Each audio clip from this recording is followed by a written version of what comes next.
Je vais maintenant céder la parole à Bertrand Rondepierre, qui va diriger la MIAD, afin de vous présenter l'agence et ses missions. Bertrand, c'est à vous. Merci beaucoup. Alors, je suis ravi de me prêter à cet exercice pour la première fois, je dois le confesser. Ce que je voudrais faire pour commencer, c'est recontextualiser la stratégie et les annonces avant de parler de l'agence elle-même, enfin, ce qui est l'objet qui vous occupe plus particulièrement. Donc ça a été dit à l'instant, c'est pas en 2024 que le ministère s'est réveillé pour prendre le virage de l'IA, donc 400 projets qui étaient déjà mentionnés, des investissements depuis 2018 et des armées de direction et services qui se sont saisis du sujet amplement ces dernières années. Cependant, on assiste depuis quelques années à une accélération assez nette et très significative du progrès technologique, notamment avec l'IA générative. Et la maturité du coup de l'IA a été en croissance assez accélérée sur la dernière année. Et en fait, il y a beaucoup de facteurs, mais je pense que ce progrès technologique nous impose de changer de rythme. Notamment, je pense qu'il est important de souligner un point important qui est que pour moi, l'IA ne relève plus du champ de l'innovation. C'est-à-dire que même si une part le restera évidemment, elle doit être considérée comme une technologie qui relève des applications opérationnelles. Et d'ailleurs, il suffit de regarder tous les développements qui sont faits dans l'écosystème civil, que ce soit des géants du numérique dans l'industrie, BITD ou non, PME, start-up, pour s'en convaincre.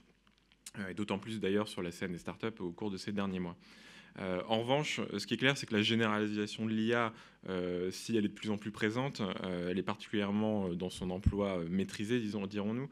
Elle appelle de nouveaux besoins, de nouvelles capacités, de nouvelles compétences, et l'accessibilité de l'IA n'en a pas pour autant réduit la complexité, bien au contraire. Donc pour en venir à l'agence, je ne sais pas si normalement j'ai des slides, si on peut me montrer une. Alors, est-ce qu'on peut passer les Ouais, slides? elles sont très peu fournies, mais c'est juste pour poser les choses. Donc déjà, pour qualifier un objet par éventuellement la négative, la mission de l'agence, donc, c'est pas de pousser une vision ou de convaincre ou d'évangéliser le ministère autour de l'IA, parce que, encore une fois, les armées de direction et services sont partie prenante et unanimement moteur sur le virage que nous devons tous prendre au sein du ministère.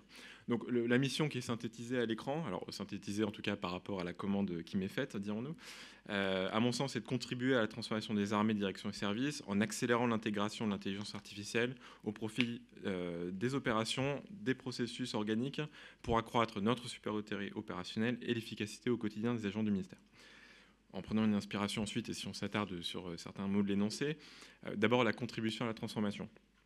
Ce qu'on cherche à souligner par là, c'est qu'encore une fois, je me répète, la dynamique de l'IA dans les armées de direction et services, elle est préexistante. Donc, ce n'est pas nous qui la décrétons.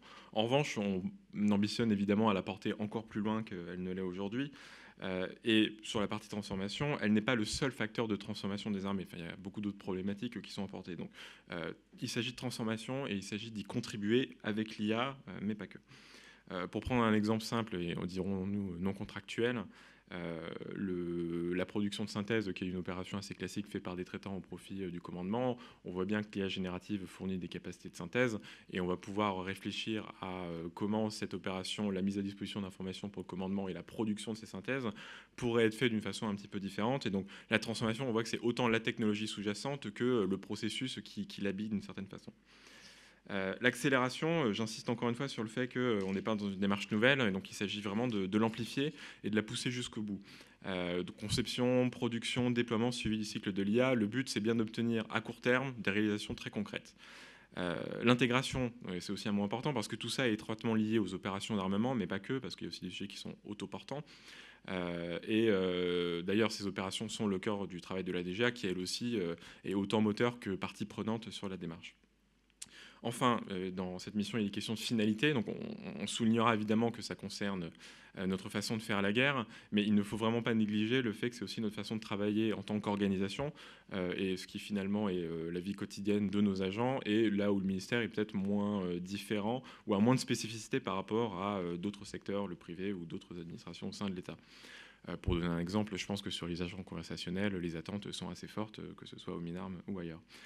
En conclusion, sur cette mission, je pense que le point focal sous-jacent, c'est la problématique du passage à l'échelle. On est dans un ministère complexe qui mêle une complexité et une gravité des cas d'usage. Il s'agit quand même de s'outiller pour faire la guerre. Complexité de l'environnement, on est sur des données qui sont parfois sensibles, qui ont des notions de classification qui sont assez spécifiques à nos usages. Complexité de l'existant avec le legacy, les systèmes qu'on a.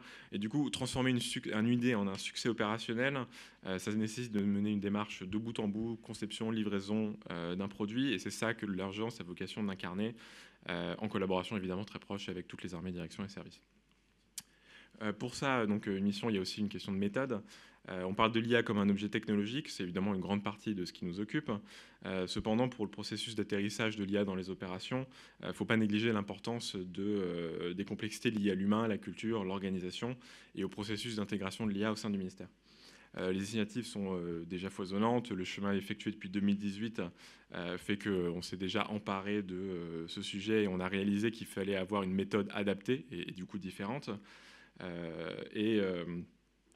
Donc proximité avec le besoin, vitesse d'itération dans les développements, collaboration, aussi bien en interne du MINARM qu'en externe, avec la BITD et au-delà. Pour moi, la MIAD a vocation à incarner ce changement de méthode et à contribuer à le professionnaliser. C'est-à-dire que déjà, il faut réintégrer un certain nombre de capacités en interne du ministère, donc notamment sur les cas les plus complexes, où on peut imaginer que, enfin on n'imagine pas d'ailleurs, où nos données sensibles n'auront pas vocation à sortir de ce ministère.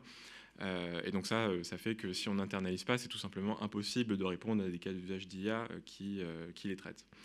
Ensuite, en mettant de nouveaux moyens de collaboration avec l'écosystème de l'IA, d'ailleurs des académiques aux industriels et jusqu'aux startups du domaine, c'est-à-dire qu'on parle de la BITD, mais l'industrie de l'IA est beaucoup plus large que ça. Pour prendre un exemple, sur certains cas d'usage, on pourra imaginer soit sortir des données un petit peu moins sensibles, soit amener des industriels externes à nos données quand on ne pourra pas les sortir. Donc ces modes de collaboration aujourd'hui sont déjà en cours d'élaboration, mais l'AMIAD a vocation à les incarner, à les mettre en œuvre. Il faut noter aussi que le panorama de l'IA française, il est florissant. Ces derniers mois, le ministre, lors de son ordre du jour, a cité l'exemple de Arthur Mensch et de Mistral AI. Ce que je dirais, c'est que l'AMIAD, en tant qu'acteur de l'écosystème, a une place à trouver, au même titre que n'importe quel d'entre eux, et du coup, des liens à tisser. Enfin, en professionnalisant la communauté de l'IA et l'exercice de passage à l'échelle des initiatives, on va créer évidemment des processus robustes de conception, de développement, de déploiement pour nos besoins propres. Et sur ce point de la méthode, je terminerai avec les conditions de succès. L'accélération, c'est-à-dire que la priorité, au risque de me répéter un certain nombre de fois, c'est bien de déployer de façon opérationnelle de l'IA et de le faire à un rythme soutenu. La subsidiarité, parce que si l'AMIAD a vocation à incarner la politique de l'IA, c'est pas en préemption, mais c'est au contraire dans une logique de collaboration, de co-construction et d'appui. L'agence va centraliser des moyens, des expertises qui sont uniques et peut-être inédits au sein de ce ministère, ou en tout cas dans ces volumes. Et l'idée, c'est bien d'alimenter, de coordonner l'ensemble des démarches en IA qui vont s'articuler autour. Et le dernier, c'est l'intégration au sein du ministère, parce que l'IA ne pourra pas et ne devra pas vivre de façon autonome. Autant la MIAD que le développement qu'elle permettra ont vocation à être partie intégrante de la gouvernance, des processus opérationnels, pour s'assurer de l'atterrissage effectif que j'ai déjà mentionné plusieurs fois, que ce soit dans un modèle autoportant, il y a des choses qu'on pourra faire seul, ou en collaboration très étroite avec la DGA, notamment dans le cadre d'opérations d'armement, qui, encore une fois, est déjà à l'initiative sur ce genre de sujet. Pour terminer sur l'organisation et les moyens, le propos qui précède, évidemment, n'a pas grand sens si on n'y consacre pas, moi, des moyens spécifiques. Et c'était bien le sens des annonces de vendredi dernier. Donc déjà, l'intelligence artificielle, si elle est artificielle, elle est surtout avant tout une question d'intelligence humaine. Et donc, on a besoin de l'expertise, en fait, pour accomplir ces missions. Donc pour ça, on a deux localisations majoritaires. D'une part, Palaiseau, qui sera le fer de lance sur le volet recherche et qui a vocation à accueillir, en collaboration avec les partenaires académiques, des équipes de recherche. Et à Bru, ou à proximité de Rennes, sur le site de DGAMI, un pôle technique qui sera un réservoir de compétences unique en ingénierie IA, encore une fois, au sein du ministère. Ces deux ensembles, ils représentent à peu près 300 talents qui seront recrutés d'ici 2026. Le deuxième point, c'est les moyens de calcul, ce qui est peut-être pas la nouveauté, mais en tout cas le point d'attention particulier depuis l'avènement de l'IA générative. Ils sont déterminants pour la conception, la mise en production de nos IA, et d'autant plus maintenant, donc encore une fois, avec cette technologie qui est émergente avec l'IA générative. Donc le calculateur classifié, ça a été annoncé, il a vocation à entrer en service en 2025 sur le Mont Valérien. Et pour terminer sur les moyens financiers, donc le ministre l'a annoncé, la MIAD sera dotée de 300 millions d'euros par an sur la LPM pour mener à bien ses missions. Pour conclure, je dirais que ces travaux internes que nous menons actuellement montrent que, et les sollicitations que je reçois aussi à titre personnel, montrent qu'il y a un enthousiasme assez clair autour de ce projet, que ce soit encore une fois en interne au sein des armées, directions et services, mais aussi sur tout l'écosystème civil qui manifeste un enthousiasme à l'égard du projet et de l'ambition qu'on essaie de porter. Et à titre personnel, je ne peux que me réjouir de l'afflux de talents de tout horizon qui soit avide de contribuer à ce projet. Voilà, je vous remercie.